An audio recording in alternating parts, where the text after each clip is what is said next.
Hi folks, Chris Voss here from the chrisvossshow.com. Coming here with a thing I want to share with you guys. Now, I did a video before this on portfolio management. It was quickly thrown together, and so we're redoing this so that you guys can get some more tips and tools, and there's some more data in here than I did in the last video. So take a look at this. Now, what we're doing is we're looking at the sliders. If I go to my portfolio on EA and I click on sliders, these are the sliders. Now, it shows me, of course, the lowest performing stocks on a daily basis in my portfolio, going from lowest to highest. So we're going to want to take a look at these. Now, this is important. You must come in here multiple times a day and clean this portfolio, because throughout the day you have stocks getting worse. Now, let's take a look at a few things. Here we have Tina Gallinero. Tina is down -8. I don't necessarily usually like to keep a stock that goes beyond -2. So usually this is a sell for me once you go beyond -2. But let's look at some different parameters as to what's going on with them. You can see here, see how we've got negative on their earnings? This is their negative earnings on portfolio. See how we've got small earnings here? We've just got 3 digits. What you're looking for is stuff like this where there's 4. If you go to your gainers, you're going to see here that there's 4 digits, 4 digits, 5 digits, 4 digits, 4 digits. This is the sort of income that you're looking for of people that are consistent EA players and winners. And these people, I'm sure, are good people, but they've got some negatives. They're not really earning a lot. And these are usually the stocks they're eating at you. If you take a look at their performance on EA, they're not doing very well. Now, these are newbies, so we're picking on them just a little bit. But let's take a look at somebody else that we've got to take a look at their stock. In this case, this is Joshua Bowder. I'm sure Joshua's a nice guy. Stock's at 61. He's down almost a point now. He has kind of some good income, but let's take a look at what might be wrong with this stock. Now, if we look at it, he only has a 38% dividend share. 38% dividend share here at the bottom. Now, what that means is I'm only getting 38 cents for my $61 that I have put in this thing.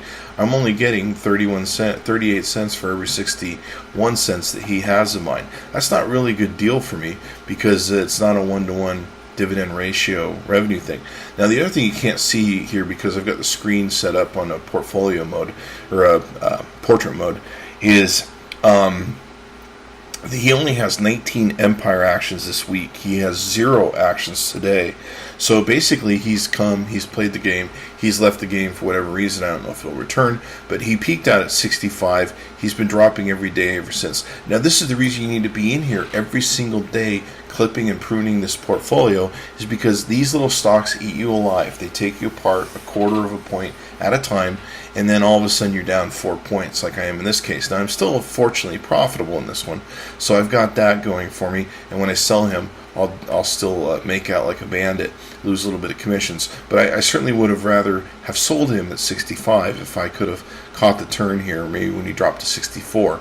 So this is another example of why you want to do portfolio management. These stocks will eat you, and if you've got enough of them, you're going to be negative. And you're going to sit there and go, well, I'm not negative.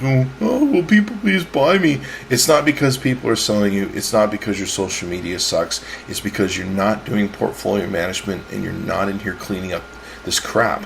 You can have 100 stocks. I can have so many of these stocks, they just kill me, and I have to go through sometimes 100 of them and kill them off because the people have obviously left the game.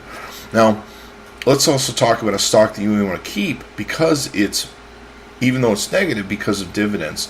And let's take a look and see if we can find something like that. Let's go to Nancy Larson. Nancy is a team member or a group member of our group, and she's a perfect example of someone who, even though they have a loss going on, you want to take and keep them. Now, part of this is intel. I know that Nancy is on the networks and on the groups. She's constantly learning. She's constantly asking questions. She's constantly looking for good buys. So I'm using part of my intel here to know that she's very active. Someone who's very active to me is more likely to get to not get sold, because I know they're actively working to improve themselves. And so maybe it's just a matter of time till they break through, or maybe they're going through a bad stock situation and cleaning up. And right now Nancy's having some trouble because everyone's having trouble. There's a lot of big stocks now down, and some of the changes that EA made has really thrown things for a curve. But let's take a look at why she's in a good investment still. With Nancy, she's got a $100 price. She's negative 55. But look at her earnings. Her earnings are still pretty strong. She almost looks like an earnings ratio that I would find over here. Look at here's my top earner. He only earns 49.08 EVEs on a stock portfolio that's gone up. Well, Nancy earns much more than he does, and she's at 6,200, I believe it is, if it comes up here. 62.08. So she's actually earning more EVEs for me than the top performing stock that's earning over 15 points. So on that basis, I'm also likely to keep her. But also look at this. On her dividend right here, she has a 1.9 dividend. Now keep in mind I'm using the P3 Chrome browser, the P3 extension in the Chrome browser. And if you don't have it, be sure to ask for a link for it. You definitely want to use it. Now, for her, she's got a 1.29 dividend per share. That means for every dollar I own of Nancy, I'm getting $1.29 back. That's an incredible deal. And it's very hard to find. So she's got a 1.29 ratio. And what this means is since I'm into her $100, every night I'm getting $1.29, even though I'm losing 50 cents. So technically she could probably lose $1 or $2 or $3 before I'd probably sell her. Think about it. I mean, if I have $100 in her, which is her share price, $100, if it goes down 50 cents, I'm still getting a 125 or 129 in this case, or $1.29 return on her div. That's still a good deal, and it offsets her loss. So Nancy's a hold, and she's definitely someone you want to keep around in your portfolio. The other beautiful thing about people with high dividends like this is the more high dividends you have in your portfolio, the higher your dividend goes because you're getting more of a return every night on your dividends. So even though you might be losing a little bit, she can really help boost up the dividends and the cash you're getting every night in your stock. So this is another reason to hold her.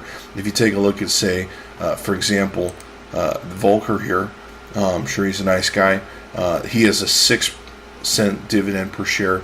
I pay like $12 for him, so I'm not getting my return dollar for dollar on. Well, it's not dollar for dollar, but I'm not getting my return on a basis when it comes to the power of investing a dollar that I would with Nance. So basically that's how you do your portfolio management. You need to be in here multiple times a day cleaning up this mess because it constantly changes and stays very fluid and where people are constantly going negative throughout the day. Thanks for coming by the ChrisVossShow.com.